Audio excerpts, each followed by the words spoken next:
প্রথমে আমাদেরকে নবান্নর যে অফিসিয়াল ওয়েবসাইটটা আছে এই অফিসিয়াল ওয়েবসাইটে চলে আসতে হবে। এই ওয়েবসাইটের লিঙ্ক আমি আমার ডিসক্রিপশান বক্সে দিয়ে রাখবো। তো নবান্নর ফর্ম ফিল আপ করার জন্য কী কী ডকুমেন্টস লাগবে আশা করি তোমরা সকলেই জানো। এর জন্য আমাদের যেটি করতে হবে, apply for financial assignment of and এই যে অপশানটি দেখতে পাচ্ছেন এখানে ক্লিক করতে হবে। এই অপশানটিতে ক্লিক করার পরে সাইন আপ বলে একটা অপশান দেখতে পাচ্ছ বাঁদিকে, এই সাইন আপে ক্লিক করে দিতে হবে।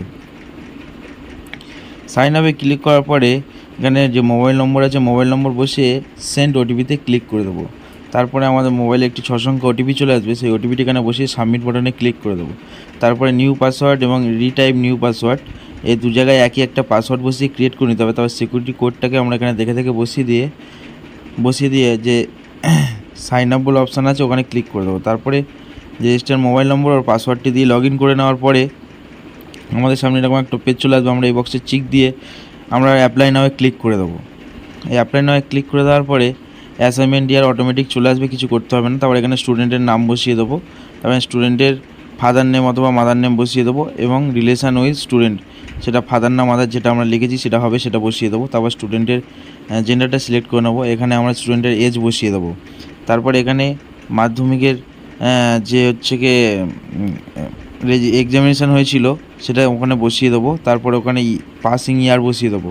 এরপর আমরা অ্যাড্রেসে চলে আসবো। অ্যাড্রেসে চলে আসার পরে এখান থেকে আমরা আমাদের ডিস্ট্রিক্টটাকে চুজ করে নেবো এবং এখান থেকে police station, pincode, post office ও ভিলেজ সিলেক্ট করে নিয়ে আদার ডিটেলসে গিয়ে আমরা এখান থেকে রিলিজিয়ন চুজ করে নেবো। মোবাইল নাম্বারটা অটোমেটিক চলে আসবে, ইমেল আইডি দিয়ে দেবো।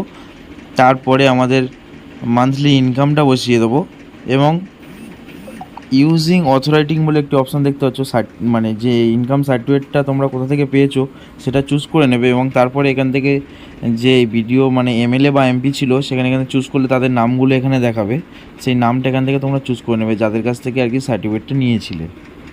সেটা চুজ করে নেওয়ার পরে এখানে আমরা সাবমিট বাটনে ক্লিক করে দেবো।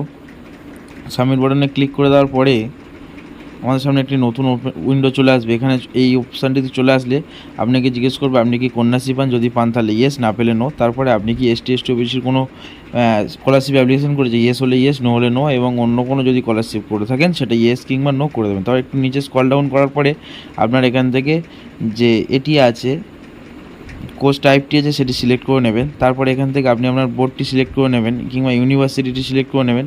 তারপরে এখানে পার্সেন্টেজ অফ মার্কস কত % মার্কস পেয়েছেন সেটা বসিয়ে দেবেন। বসিয়ে দেওয়ার পরে এখানে আপনার এনরোলমেন্টে আপনি কোন ইয়ারে পড়েন বা কী নিয়ে পড়েন সেটা বসিয়ে দেবেন। তারপর ওখান থেকে বোর্ডটা চুজ করে নেবেন এবং পাস এরিয়ান এবং রোল নম্বর, পার্সেন্টিং অফ মার্কস বসিয়ে দেবেন। তারপরে এখানে অ্যাপ্লিকেন্টের ব্যাঙ্ক ডিটেলস চেয়েছে, এখানে ব্যাঙ্ক নেম বসিয়ে দেবেন। ব্যাঙ্ক নেমটা ক্যাপিটালে সবসময় বসানোর চেষ্টা করবেন। তারপরে আছে ব্যাঙ্ক অ্যাকাউন্ট নম্বর বলে একটি অপশান, এই ব্যাঙ্ক অ্যাকাউন্ট নম্বর এখানে ব্যাঙ্ক অ্যাকাউন্ট নম্বর বসিয়ে দেবেন ও এখানে ব্যাঙ্কের আইএফএসসি কোড বসিয়ে দেবেন, দিয়ে সাবমিট বাটনে ক্লিক করে দেবেন। সাবমিট বাটনে ক্লিক করে দেওয়ার পরে লাস্ট এবং ফাইনাল একটি পেজ চলে আসবে। সেই পেজে আসার পরে এখান থেকে আপনার ডকুমেন্টস নেম, ডকুমেন্টসগুলো যেগুলো আছে সেগুলো সব পিডিএফে হতে হবে, কোনো হচ্ছে কি জেপিজি হলে হবে না। তো এখান থেকে আমরা সিলেক্ট করে নেবো যে ডকুমেন্টসটা দেবো, সেই ডকুমেন্টসটা এখান থেকে সিলেক্ট করে নেওয়ার পরে এখানে নিচে চুজ ফাইলে গিয়ে আমাদের ডকুমেন্টসটাকে চুজ করে নেবো। চুজ করে নেওয়ার পরে এখানে যে আপলোড অপশানে আছে এখানে ক্লিক করে দেবো। ক্লিক করে দেওয়ার পরে এখানে এরকম একটা অপশান চলে আসবে, ভিউ করে দেখে নেবেন ডকুমেন্টসটা ঠিক আছে কিনা, যদি ভুল হয় ডিলিট করে দিতে পারবেন। তারপরে এই ইয়েস বাটনে ক্লিক করে দেবো। ক্লিক করে দেওয়ার পরে অ্যাপ্লিকেশান সামারিতে আমরা ক্লিক করে দেবো। অ্যাপ্লিকেশান সামারিতে ক্লিক করে দিলে পুরো অ্যাপ্লিকেশান যেটা আমরা করলাম তার পুরো ডিটেলস এখানে দেখাবে, সঠিক আছে কিনা দেখে নিয়ে আমরা এখান থেকে সাবমিট করে দেবো। সাবমিট করে দেওয়ার পরে প্রিন্ট অপশানে ক্লিক করে দেওয়ার পরে আমাদের কাছে এরকম একটা পেজ চলে আসবে, মানে আমাদের পেজটি সম্পূর্ণভাবে সাকসেস হয়ে গেছে, অর্থাৎ ফর্ম ফিল আপ হয়ে গেছে।